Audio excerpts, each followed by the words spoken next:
Pak Muhammad Sal atau biasa dipanggil Cik Ical ya. Dia udah kasih penjelasan kenapa itu bisa terjadi. Jadi yang jelas memang selama ini juga sebenarnya latihan tuh di indoor, kan ada fasilitas dari Pemda yang indoor. Nah memang mereka latihan itu rutin, di bulan puasa juga mereka latihan karena untuk menjaga peak, kan peaknya atlet kan nggak boleh stuck. Kalau terlalu stuck dia nanti akan turun, kalau turun untuk rebound ke atas lagi agak berat. Itu kita juga mengerti ya, untuk pembinaan prestasi dan mempertahankan fisik mereka, terutama untuk endurance karena ini untuk yang jarak jauh nih, yang maraton gitu. Nah harusnya mereka latihan hari Sabtu kemarin tanggal 7 di indoor sesuai dengan surat edaran dari pengelola gedung tersebut bahwa tanggal 7 bisa digunakan setelah libur lebaran itu. Tapi ketika tanggal 7 mereka ke sana ternyata belum bisa digunakan karena harus dibersihkan dulu dan sebagainya dengan standar termasuk SOP-nya protokol kesehatan, disemprot dan sebagainya, baru bisa dibuka hari tanggal 9 kemarin Senin. Jadi karena mereka sudah terlanjur siap untuk latihan, ya kan? Nah sehingga pelatih dan para pembina di sana, termasuk pengurus sana mengatakan ya udah kita latihan di jalan, gitu loh. Itu yang indoor, yang di Sunter bang ya? Yang Sunter, Okay. Indoor. Jadi indoor juga bisa digunakan sebetulnya. Cuma karena memang tadi itu karena masalah seperti ini, jadi mereka di jalan. Nah kemudian juga terkait masyarakat yang ya katakanlah netizen lah apapun namanya yang tidak mengerti mengatakan bahwa ini mereka gaya-gayaan, ini bukan gaya-gayaan karena mereka bukan olahraga rekreatif, ini olahraga prestasi. Kalau yang gaya-gayaan itu kalau yang rekreatif hanya show off, mereka punya ini enggak ada nilai show off, ini betul-betul mereka latihan. Nah pemilihan jamnya juga dilakukan jam pagi sehingga lalu lintas memang relatif lebih nggak terlalu longgar ya, nggak ada padat ya gitu.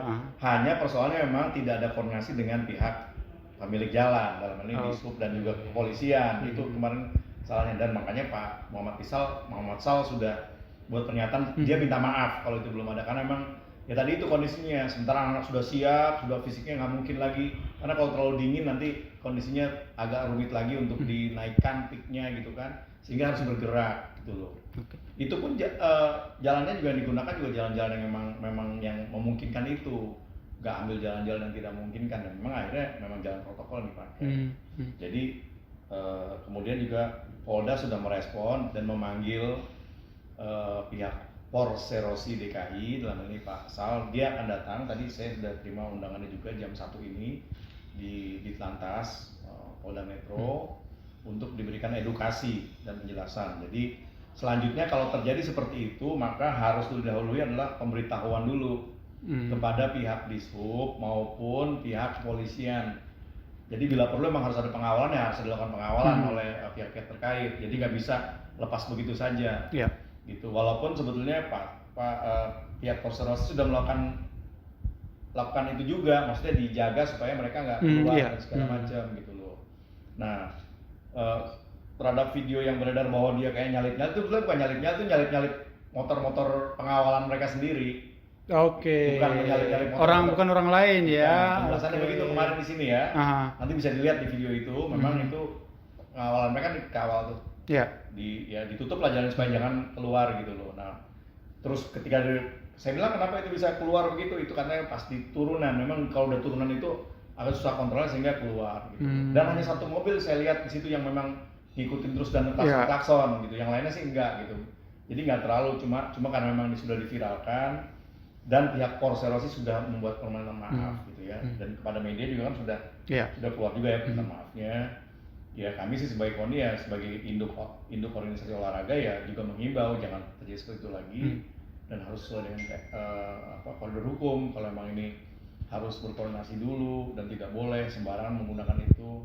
Nah itu memang yang jadi perhatian. Biasanya memang katanya kalau pakai yang terdekat dengan Sunter itu di Kemayoran, Kemayoran ya di situ ya, supaya dia balik gitu loh. Nah itu juga menjadi pilihan, tapi tetap saya kalaupun menggunakan Kemayoran tetap harus beritahukan kepada pihak berwenang ya, kepolisian maupun Dishub, supaya misalnya harus ditutup ya ditutup sementara nggak apa-apa, dibuat penutupan gitu. Toh itu kan dipakainya hari Minggu dan biasanya kan tuh kalau normalnya kan tuh jam-jam car free day. Iya. Ya kan, sehingga memang itu memungkinkan untuk teman-teman atlet itu untuk menggunakan itu. Nah, kebetulan yang mereka kemana main itu adalah atlet-atlet yang memang melakukan pelatnas untuk persiapan Asian Games. Oke. Walaupun Asian Games-nya Diundur ditunda ya, ditunda, tapi mereka kan tetap harus jaga kondisi fisiknya supaya nggak turun gitu loh. Itu gitu. Termasuk kalau untuk konteks DKI-nya menjelang bulan Juli ada semacam kayak Kejurnas ya? Kejurnas Piala Ibu Negara nggak salah namanya istilahnya, Piala Ibu Negara itu jadi kejurnas. Itu menjadi hitungan juga untuk persiapan kita ke PON 2024. Jadi memang mereka persiapan untuk itu gitu. Itu penjelasan dari pihak konservasi dan kita sikapi ya, gitu. Jadi silakan dan soal pendampingan ya sementara ini memang belum harus mendampingi sekali, tapi ada beberapa teman yang memang menjadi pengurus KONI, kebetulan juga berkecimpung di bidang media itu akan hadir di sana kan, jadi akan melihat langsung sambil mendampingi lah ya, menemani. Dan kebetulan juga dia ada advokasi dari bidang hukumnya di organisasinya sendiri, dia akan membawa juga itu orang hukumnya sehingga supaya duduk persoalannya jelas, permintaan maaf jelas, dia permintaan dan mengakui bahwa itu memang kesalahan, kehilapan dia tidak berkoordinasi dengan pihak keamanan dan Disub sebagai pemilik jalan ya. Itu aja yang bisa kita lihat kemarin ketika kita panggil. Kebetulan Pak Sal ini kan pengurus KONI juga, jadi kita nggak perlu panggil, dia udah ada di sini gitu. Jadi kemarin kita diskusi lah dengan umum dan juga beberapa pengurus yang lain, baik Binpres, kemudian juga ada bidang-bidang yang lain yang ada di sini, kemarin kita diskusi itu. So jauh ini komunikasi dengan para pengurus ya, mungkin tidak hanya di sepatu roda, kemudian yang lain juga untuk hal-hal yang mungkin berkaitan dengan keperluan lain seperti yang terjadi di sepatu roda itu di KONI gimana, Bang? Ya kalau pengurusan ini kan baru 1 bulan ya? Iya, baru 1 bulan benar. Kalau SK kita baru tanggal 6 tanggal 6. Kemudian kita dilantik baru tanggal 26 kemarin ya. Jadi memang masih sangat baru ya. Koordinasi. Kalau yang sementara ini kita komunikasi dengan cabang olahraga yang memang kebetulan jadi pengurus KONI kita intens ya. Di luar itu kan karena kemarin masih bulan puasa ya, mungkin dalam waktu dekat kita juga akan buka komunikasi itu. Ada banyak momen lah yang bisa kita gunakan untuk duduk bareng ya kan. Apalagi sebagian besar sekarang udah berangkat ke Hanoi, Games, ada 27 cabang olahraga yang ada atlet DKI-nya, dan kalau ada atlet DKI-nya pasti kepengurusan cabornya juga pasti ikut ke sana juga mengawal. Jadi kita emang ini lagi ketat nih jadwal teman-teman di pembinaan prestasi ya. Dan mungkin setelah itu ada waktu senggang kita pasti akan duduk bareng lagi untuk setidaknya memperkenalkan diri lah dengan pengurusan yang baru ini. Karena dari jumlah pengurus ini hanya sedikit saja yang pengurus lama, yang lain sebagian besar adalah pengurus-pengurus yang benar-benar muka-muka baru, walaupun mereka dari cabur gitu ya, bukan orang dari luar gitu ya. Bang, terakhir nih Bang, ya menyikapi dengan minimnya fasilitas untuk atlet sepatu roda ya, khususnya apabila mereka harus bertarung di maraton yang panjangnya sampai 42 km. Nah itu kan mau nggak mau ya untuk ke jalan raya.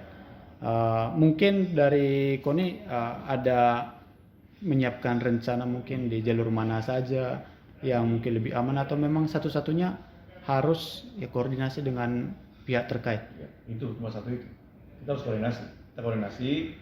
Kalau tracknya nanti kan kita bisa sesuaikan ya. Yang penting kan dia betul-betul outdoor, jalanannya juga memungkinkan, tidak bisa jalan sembarangan. Kalau misalnya kualitas jalannya tidak bagus kan bahaya juga bagi si atlet gitu. Nanti kita koordinasi, bila perlu di hari-hari tertentu, misal 1 minggu sekali. Kalau sudah berjalan Car Free Day sebenarnya agak lumayan nggak terlalu rumit ya, karena Car Free Day masih belum ada, ya kita akan koordinasi. Jadi mungkin juga tutup jalannya kan nggak penuh, paling cuma 1 jalur saja.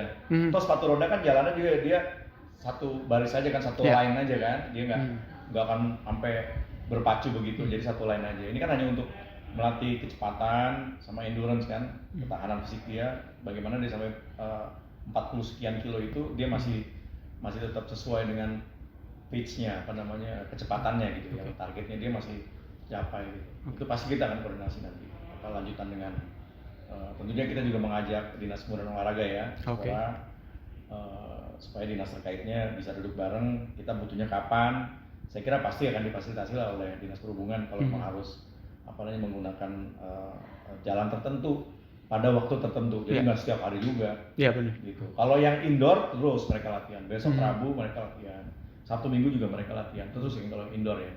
Jadi sebenarnya ini walaupun yang maraton juga terpaksa menggunakan indoor untuk latihan, yang penting dia latihan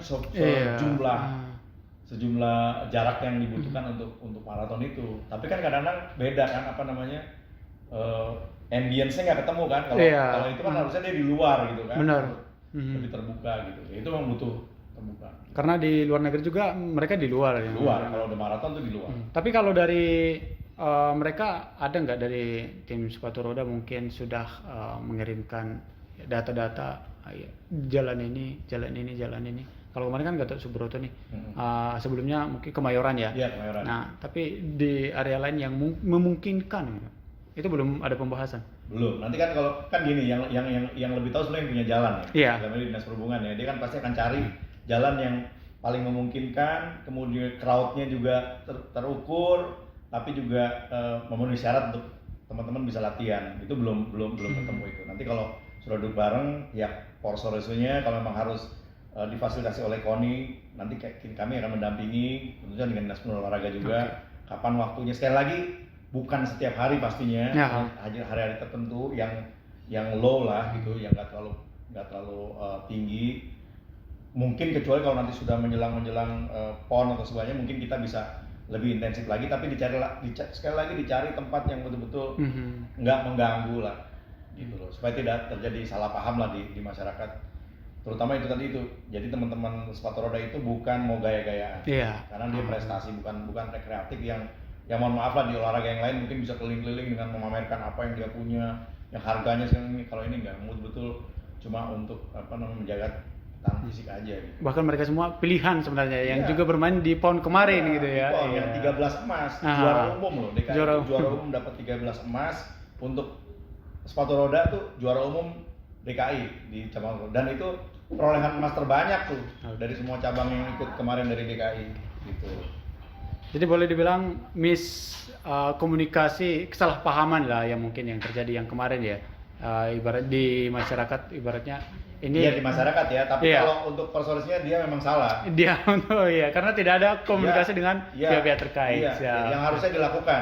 Harusnya dilakukan, nggak boleh itu, tetap harus dilakukan itu. Jadi, kalau salah persepsinya ya mungkin di masyarakat ya, biasa lah kayak gitu. Jadi kita butuh juga pengertian dari masyarakat bahwa ini bukan seperti yang mereka bayangkan gitu, yang sok-sokan mau nguasain jalan, bukan. Ini memang murni untuk prestasi lah gitu. Tapi dengan adanya kejadian ini berarti cukup tegas ya KONI bahwa sekali lagi jangan sampai terulang hal seperti tidak koordinasi, cukup tegas ya. Itu udah kita sampaikan sama ketuanya Porso Rossi agar dia nggak boleh lagi begitu gitu harusnya. Makanya dia bilang, dia langsung menyatakan maaf. Dia juga nggak melakukan upaya untuk melakukan pembenaran terhadap itu, nggak ada pembenaran itu. Dia tetap salah menggunakan jalan tanpa koordinasi. Jadi nanti dia akan ketemu sama di Lantas Polda Metro. Ya, terima kasih banyak Mas Amin.